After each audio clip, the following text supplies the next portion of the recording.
Hey, welcome back to another new video. I hope you have had a happy new year and a good Christmas time. Maybe which we're allowed to do. But today's video is going to be about, in my opinion, the best starting 11 for the championship. I have arranged it in a 4-2 formation, which is the most common formation used in the championship at the moment. And so let's go straight into it with the goalkeeper. And I've gone with David Raya. He showed last year that he was a very important player for Brentford. And for me, he is one of the best keepers in the league. He fits Brentford's style of play. He's really brave with his high line and takes everything that goes in behind, as well as crosses. He is strong in one-on-one situations and dominating his box. His distribution is good as well. Those are key areas where he fits.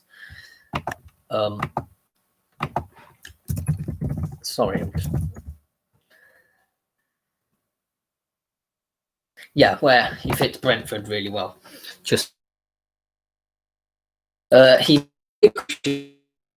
in key moments last year, and that's something which will happen more going forward.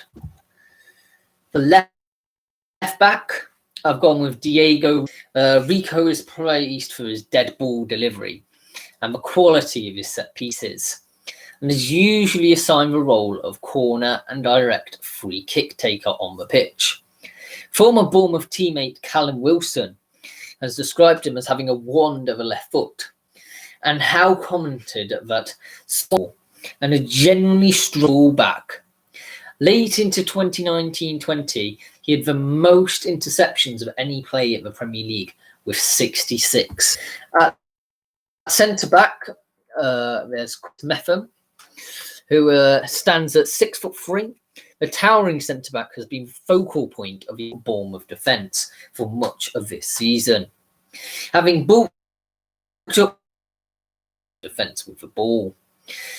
Disciplined in the tackle, and his height makes him an obvious threat from set piece, though he has just 2 goals for Bournemouth so far.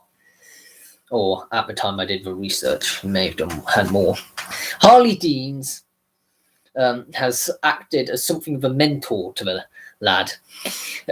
His influence seems to have rubbed off too, with the Welshman often seeing positions in the latter stages of the game. Partnering him up, I've got centre-back Steve Cook, who is captain of Bournemouth and leadership.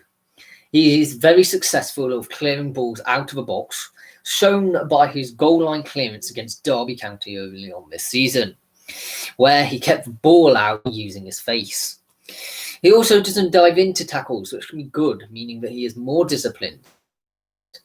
But I'd like him to do more up there, and to be potentially why he is in the championship. He also wins a lot of aerial duels as well, which I think contribute for a centre back. For right back, I've gone with Max Aarons. He is a dynamic player that likes to run with the ball and take players on. The youngster is adept at coming inside as well as providing the width out wide. He is strong defensively in 1v1 situations and is continuing to improve his positioning, and has amazing athleticism to get up the pitch and cross the ball. All 6 London clubs have been linked with him, that being Tottenham, Arsenal and Chelsea. Voted EFL Player of the Month during last month of December. For the first defensive midfielder, I've gone with Jefferson Lerma. The Colombian international is an extremely talented player, good athlete who will bring a different type of play to midfield. He has lots of qualities that could be suited to the Premier League and definitely into the Championship. Lerma played all 4 games for Colombia at the World Cup, where they were eventually knocked out on penalties to England, following a 50 contest in which he was substituted in the second half. His all-action and wholehearted performances, coupled with his combative and enthusiastic style of play, ensured Lerma would become, for me, one of the first names on this list. Skip is also blessed with a pace which he uses not only offensively, defensively as well. He shows a great presence on the pitch, always covering either the ball or a player. He keeps making interceptions, tackles, and tracks down players defensively. Also, when it comes to attacking, the player's teammates for passes after carrying the ball forward.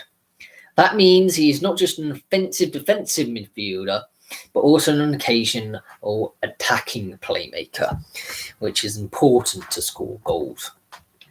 On the left-hand side of midfield, I've got Todd Cantwell. The mid movement is willing to make forward runs into the box and is ice cool in front of a goal. Cantwell, who last season was statistically the clinical finisher, hitting the target with 16 of his 24 efforts. That season, he has gained a reputation for staying calm and keen. Cantwell's intelligence on the pitch has been evident throughout his debut Premier League season and carried on in the Champions on the left, but he can be capable of playing on either wing, to be fair. The youngster habitually picks the right moment in field. He can be difficult to track when he pops up in unexpected areas and is always asking questions of his opponents. All 6 of his Premier League goals last season came from moments when he ghosted into the box unmarked. He's excellent at making support runs for Team Key, who I've decided not to include in this list, or simply making up numbers inside the box. Of when to make his move is unrivaled. His importance lies in his unique style of play. His roaming runs are tailor-made for the central striker. I've got Bradley Dack, who actually describes himself as adopting a free role behind us in the final third to go and pick up the ball, get into good positions and score goals. Dack's managed at Gillingham between 2015 and 2017, just in Edinburgh, has described him as the catalyst of a team, full of energy. He's tenacious, he has quality, and he's a top player. Definitely the quality in the Championship. Adding that he probably covers more ground than any other player. Interviewed by February 2016, Dack suggested that the model for his own style of play was former Chelsea and England international Frank Lampard. On the right-hand side of midfield, I've got Ismailis. He's a great accelerator. He's less of a dribbler and more of a galloper. His stride is enormous. Despite being over 6 foot tall, he seems to glide easily through opposition challenges. If he is not going past an opponent, watching him in full flow, it becomes apparent why he wins so many penalties and free kicks in dangerous areas. He doesn't hesitate to take players on. A wing in the traditional sense and is instead a great counter-attacking asset, capable of dribbling near the touchline. That does not mean he is not strong in one-on-one situations. In this area, he's unique and quite cunning, to be fair. He tends to pull the opponent and they've fallen for his invitation. And on a couple of these occasions, more enough to be considered a fluke, he has not action. It is cheeky, it is sometimes imperfect, but it is certainly entertaining to watch. Operating on either flank, Sarr is best described as an inside forward. He can drive inside from wide positions and is more than willing to do so. It is in these positions in between the lines that the 22-year-old has a trick up his sleeve. His inclination to rattle off shots from a 20 to 30-yard range is typical, unpredictable. The variety of strikes he can pull off from distance shows his undeniable class. His tendency to beat players and to take on audacious shots is emblematic of the player with massive confidence. The Senegalese winger is a player with excellent athleticism, brilliant individual skill, and huge confidence in his own ability. He seems tactically sound as an inside forward. And for the striker, I've gone with João Pedro. It's not always fair to draw comparisons between the two young players, but in this case, there are serious parallels between Richarlison and João Pedro to point out. Pedro plays as a forward with the ability to play out wide as well, making him incredibly versatile and able to fit into any formation I could choose going forward. He's skillful and direct, not as a diver on the ball.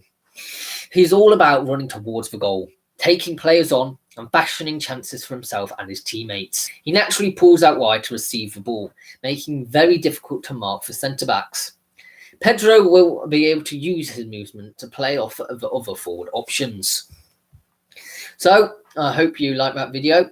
I will be doing the history of your club resuming this week with Manchester United, and I will be doing the same best starting 11, in my opinion, for League One on Sunday. So I will see you then. For now.